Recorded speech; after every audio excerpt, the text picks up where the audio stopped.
so my name's Ben and feel like I'm part of the furniture now in Prayers One. I think this is my third or fourth time on here, and it really is always a privilege. Good to see some familiar faces, old young fella John Berry down in the corner there. And I just want to start by honoring the leadership of Prayers One. Thank you, you guys who are just continuing to be faithful to organize these Zooms and run the social media and run the emails and keep the website from getting hacked. I don't know what kind of battles you guys have faced, but really want to honor each and every one of you guys who have continued to turn up and create this environment where we can gather and pray. And also just for the wider Prayers One community, all of you guys, want to say a massive thank you for your faithful prayers, your faith-filled prayers, and your fervent prayers. And when it gets a bit later, around 8:30 p.m., sometimes you're tired prayers.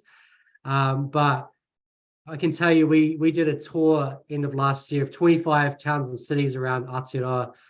And I can honestly say this is that God is answering the prayers of his people.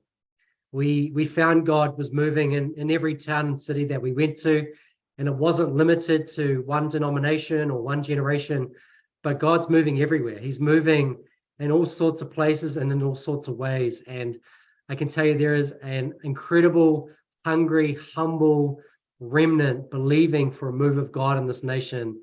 And it's old, it's young, it's middle, it's just anyone and everyone. And so I just want to just honor each and every one of you. Prayers Oneers. I don't know, what do you call yourself?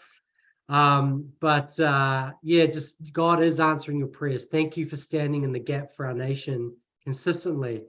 I mean, lockdown's over, guys. You don't have to gather on Zoom anymore. You're free, I mean, Corey, you should be organizing a Prayers One in Hawaii and paying for all of our flights. I think Corey Moody should take up an offering for that, please.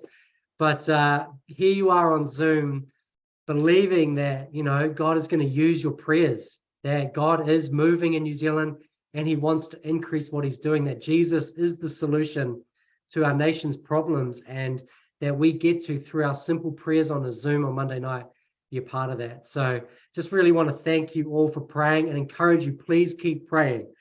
Please don't give up. Please keep logging in. This isn't like a numbers thing, or Corey didn't tell me to do this, but just please keep praying, because God is answering them. And I believe we are in the beginning stages of something so unprecedented and significant in our nation. So it's such an honor to be here, and we're going to share about Catalyst Project for a few moments, and then we get to pray together for this incredible initiative, which really, Michael's going to share the heart and the vision of it. But really, this whole thing of Catalyst Project came out of a living room, a bunch of people gathering in a living room and just going, what can we create that's going to empower young adults to live out their catalytic call in this nation? What can we create? What kind of environment can we create where young adults can come and just wholeheartedly go after Jesus, however they were created to and however they want to, whether that's face down on the floor or jumping up and down or ribbon dancing like Corey Moody does so well. But we just wanted to create a place where young people could come and really go after Jesus with no reservation. But not only that, but just like the upper room, where they didn't just stay in the room, but they went out. And so we wanted to create this place where young adults can jump in teams with other fiery, hungry young people from all over the nation and go out to towns around the nation and really partner with local communities, and for young adults to find their call and their part in the harvest. So we're so excited for Catalyst Project, which is starting in just a few weeks. And this time last year, we were battling the traffic light system and red light, orange light, blue light, green light, rainbow light. Don't even know what light we're in, but it was craziness, man. But what we found was that last year's Catalyst Project, we could tell people were praying, and people had prayed because God moved in such a significant way. Absolutely no hype here. God moved in some way, like a way I've never even seen. I've never seen a group of 50 young people just going after God the way that Young Catalyst Project did last year. So we're really, really excited and can't wait to be praying together with you guys. So I'm going to pass it over to Michael Jenkins, and he's going to take it from here. Amen. Cheers, Ben. Hey guys, good to see you all this evening as well. Have loved times in the past on Prayers One with you guys. I think I was in the first few Zooms way back in COVID times and really enjoyed those with you all and was always so encouraged in the breakout rooms praying together, especially too. But as Ben mentioned, I'm going to share briefly like a bit more of the heart and vision behind what Catalyst Project actually is. And then I'm going to pass to Florencia, who will share a bit more about what it practically looks like. So you guys can be praying specifically, and then some others will share some testimonies from last year and pray into it a bit. But yeah, as Ben kind of alluded to, I remember a few years ago, it must have been 2019 or 2020, like pre-COVID or early COVID, a group of us, we knew lots of young adults around Auckland and around even just the country in general. We knew that they had an incredible passion for Jesus and a heart for him to move in this nation and for greater things, and especially in line with the Great Commission. But we recognized that there wasn't actually much out there for them to outwork that. Like there was at those times all around the country, there's all these constant youth camps, youth events for high schoolers. But for young adults, what was out there for them was to help lead youth groups and help serve at those camps, or help do practical things at church like sound or chairs or music or whatever. But there wasn't actually much practically for them to kind of take that next step in their walk with God and in their faith and that journey.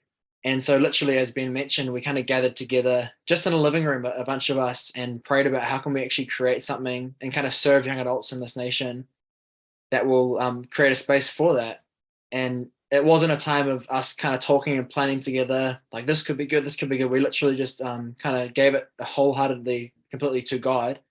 And as a group, we just prayed and listened and waited and took some time and then shared back. And literally, we believe really from God, not just from any one person or from us as a group. He kind of dropped a bit of this blueprint of doing this thing called Catalyst Project. Not Catalyst Conference, not Catalyst Service, but Catalyst Project. This thing that was slightly different, where young adults could gather together and have a time of worship together, have a time of training together, and practically be prepared for some sort of outreach and sharing their faith. But then rather than just telling them to go home and go from there, something that would actually then involve them immediately putting action and feet to what they had learned and doing an immediate outreach. And so that's kind of what Catalyst Project is, and Florencia will share more. But basically, imagine young adults coming together and then splitting into teams and going to towns on outreaches, and immediately putting into practice what they've learned. And I think, thinking of the disciples and reading through the book of Acts and lots of the New Testament, young adults are in this incredible stage of life where God's forming their path, like their heart. They're still learning about themselves and just all in for whatever God has, and like little adventures, like outreaches like this. And we found that it has been such an incredible outreaches like these and times like Catalyst Project, having such an incredible time and space for young adults to grow. And so, as mentioned, we did one last year. And yeah, as Ben had kind of shared, the real heart in that was to create a space for young adults to outwork their calling.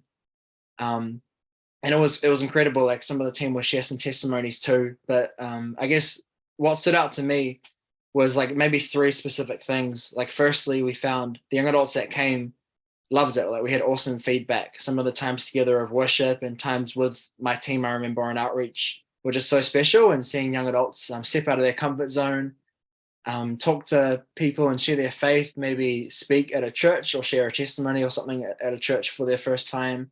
And it was just such a powerful time, I think, for the young adults that came.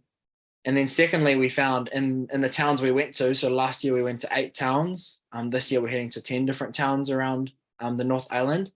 We found that in each of the towns, local believers were really encouraged. Like it was quite rare, we found, from them to actually have a group of young people and especially young adults come into town and do something like this. And so they were super encouraged having these young people just zealous for God in town and doing stuff with their youth groups and churches. And yeah, they were so encouraged and blessed by it. And then I guess thirdly, we also found that we were able with this whole group to reach unbelievers. And there were some crazy testimonies of people getting prayed for and healed, people literally giving their lives to Jesus, like through the outreaches, and just some awesome things happening. So we found just, it was really a win-win-win in so many ways and just such a special time. So if that kind of all makes sense, some of the heart and vision and what it had involved in the past, yeah, I'll pass over to Florencia now to share a little more practically what it looks like, so we can be praying specifically. Awesome. Thank you, Michael. Hi, everyone. It's so good to see you guys.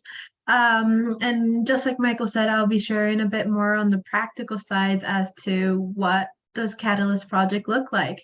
And the first thing would be dates. And so this is happening in April from the 19th to the 24th. And for Catalyst Project, we have split it up into 3 phases that we call it. The first one being the training phase that starts on the Wednesday evening and goes all the way to Friday afternoon. And what does the training phase look like? It's just giving the young adults just practical tools that they can apply in their everyday, really. From in that moment, we'll also be going after Jesus all together. We'll be giving them practical tools as to how to pray, how to do intercession, even just start kindling up that fire for start their own prayer meetings or whatever it is that God's placed on their hearts. For giving them practical tools to go for it, even how to share the gospel, how to share a testimony. Something that we do quite often is train young adults on how to share a testimony or the gospel within a minute, because sometimes all you have is a minute before the person leaves. And so that's the training phase. The following phase is what we call the sending phase, which Michael spoke about, which is the outreach bit.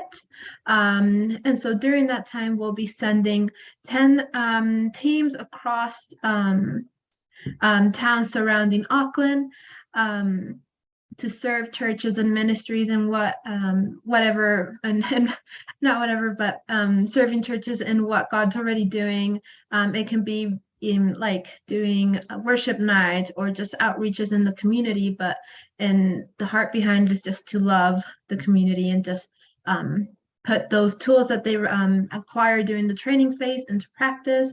And so just to give you a bit of idea of the towns that we'll be going to, I have a list here, and the first one is Kaiwaka, Waihi, Whangamata, Findlay, Waiheke, Dargaville, Te Awamutu teams. Now, I'm sorry, I'm not from New Zealand, so I struggle with some of the names. I'm so sorry. Now, I can't say it. Ngaruawahia. That one. I'm so sorry. And Cambridge. Yeah, and then lastly, the last phase is the celebration phase, which is on Monday. We return back to Auckland and we just celebrate everything that God's done during the outreach. And last year we heard just we had booked in about an hour about just sharing testimonies for the eight towns that we went to, and we just went over. Like, there was just so much that God did, so much breakthrough that people encountered, and so it was wild. And another thing that's a bit different is that this year we also have international teams joining us. We have a team from Fire and Fragrance from Kona and South Africa, and also a team from Circuit Riders, and these are ministries from overseas, from 2 of them being from the US and 1 of them, as I said, from South Africa. Yeah, that's all for me, and I'm just gonna pass it over to Micah now, who's gonna share some awesome things from last year. Thanks, Mauricia. Yeah, I could honestly speak for way too long about all the amazing things that God did on Catalyst Project last year. A few just short things that were particularly striking was the hunger in the room. From the first moment of worship, people were hungry to encounter God and to see His gospel go forth, and it was wild. It was amazing. But specifically, I was quite privileged to lead a team to Thames. And while we were in Thames, we connected with some of the crew at the Kaiwaka Valley camp, Christian camp, which is up in the Kaiwaka mountains up there.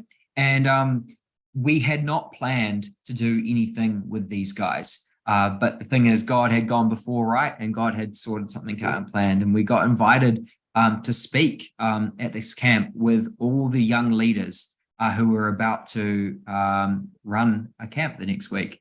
And it was a really cool opportunity, but we decided to pray about it. And as we were praying, the Lord made it really clear that we were meant to go and minister to this camp. And when we got there, there was a room of about 30 teenagers and young adults, and a mixture of Christians and non-Christians. And we got to share a few testimonies, do a bit of worship with them, and share the gospel, and then invite for a time of simply ministry and response.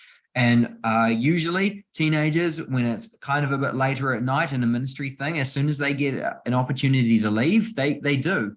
But it was over half the room stayed and was just hungry to be ministered to, and God moved powerfully amongst these guys. I got to chat with 3 young boys who were just so hungry for Jesus, but didn't really know what to do with it, and encourage them and champion them to continue walking out their faith together, and watch them for the first time go, actually, yeah, we want to walk out our faith like together, and commit to one another to walking out their faith together. And it was a really special and crazy time. You can't really put into words what God does in a moment, right?